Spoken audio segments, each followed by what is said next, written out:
Trump's man-made economic crisis, the one that currently threatens the life savings of Americans from coast to coast and all across the ideological spectrum, is straining even the most reality-challenged corners of his once airtight grip on the information landscape. The Dow today started out positive, only for the rally to fizzle. The Dow ended the day down more than 300 points. Stocks plunged after the White House announced that there will be no reprieve on tariffs for China. A whopping rate of 104% would be imposed on imports from China starting at midnight tonight. Donald Trump's tariff stink bomb is causing all sorts of economic and political chaos. It has even strained the relationship between Donald Trump and his co-president Elon Musk. Sources telling the Washington Post this, quote, over the weekend, as Elon Musk launched into a barrage of social media posts criticizing one of the lead White House advisors for President Donald Trump's aggressive tariff plan, Musk was going over that same official's head and making personal appeals to Trump. The attempted intervention has not brought success so far. Elon Musk's feud with that advisor, Peter Navarro, continued today. Musk calling Navarro, quote, dumber than a sack of bricks, end quote, and a, quote, moron, after the other guy, Navarro, dismissed Elon Musk as not a manufacturer, but a, quote, car assembler.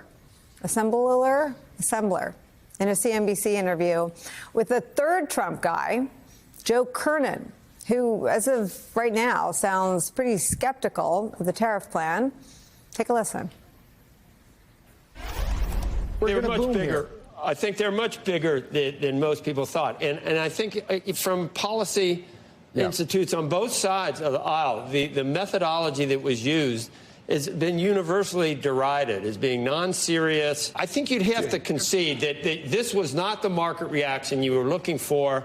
There's a way of maybe incrementally trying to accomplish some of the things that the president wants to do in a reasonable, serious way.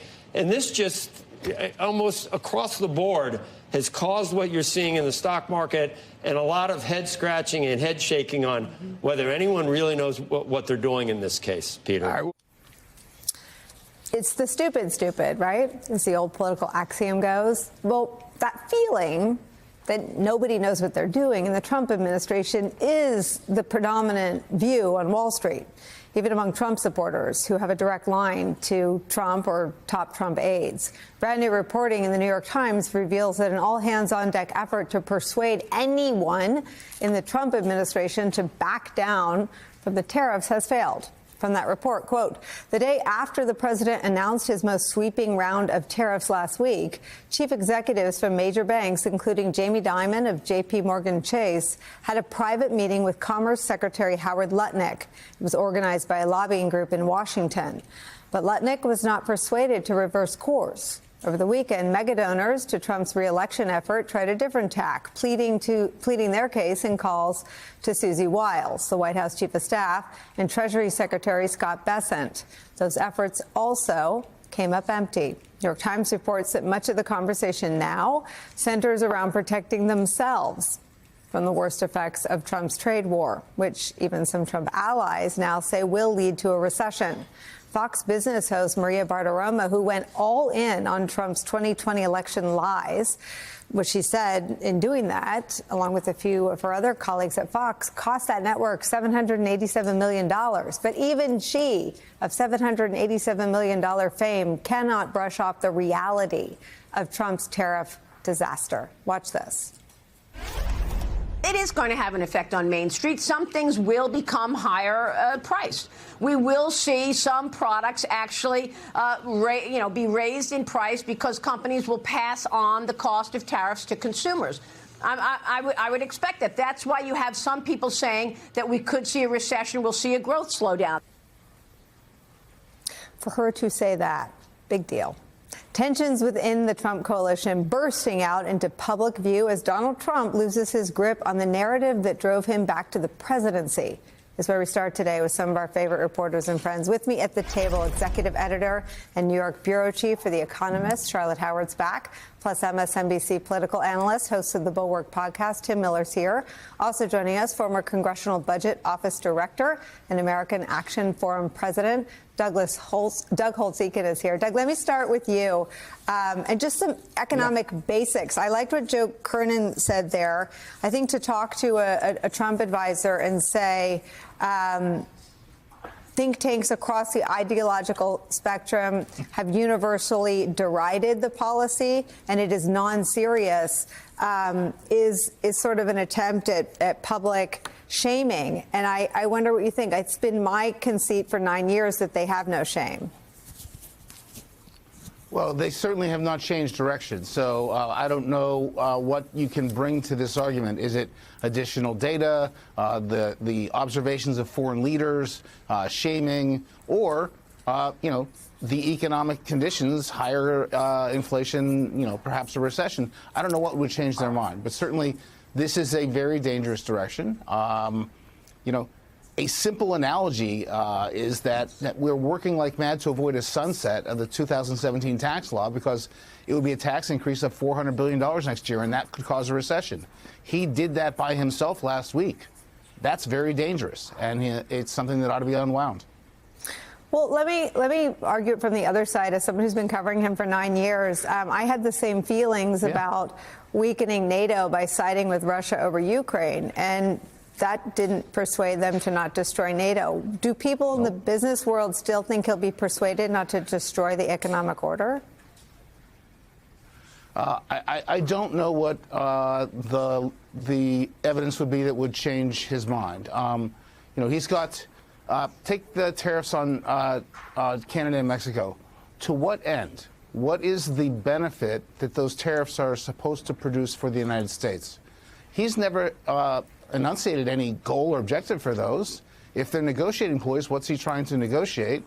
If there's some great trade misgiving there, I mean, what is it? What misdeed is in place?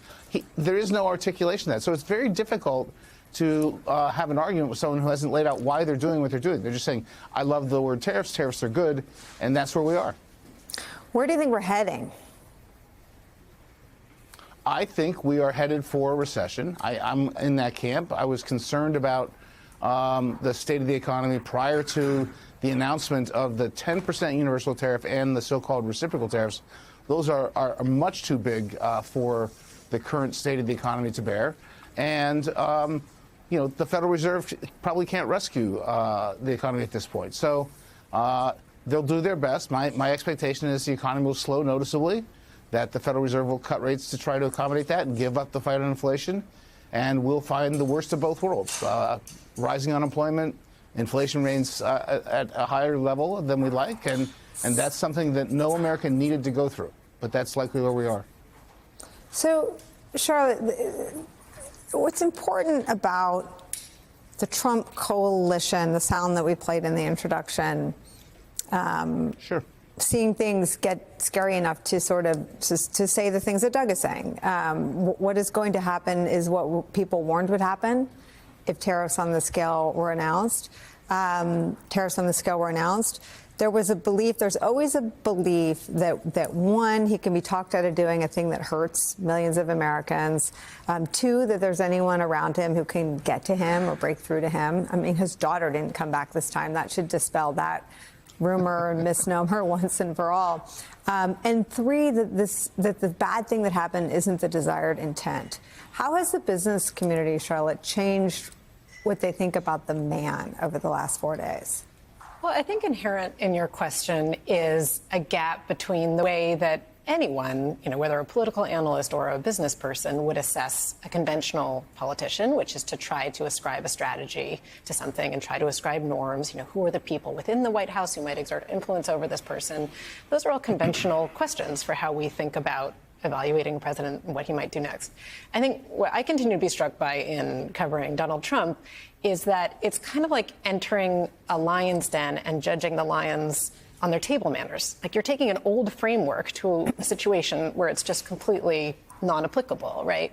And so I think that for the business community now, as we've heard, they're trying in a variety of ways, some public, like Bill Ackman talking about a nuclear economic winter, right, which is not he's prone to hyperbole, but it's still quite a statement to the likes of business leaders. Is that accurate? I mean, I don't know who he is other than a person who spends a lot of time on X, but is he a person who's made an accurate prediction of what the economy is going to do?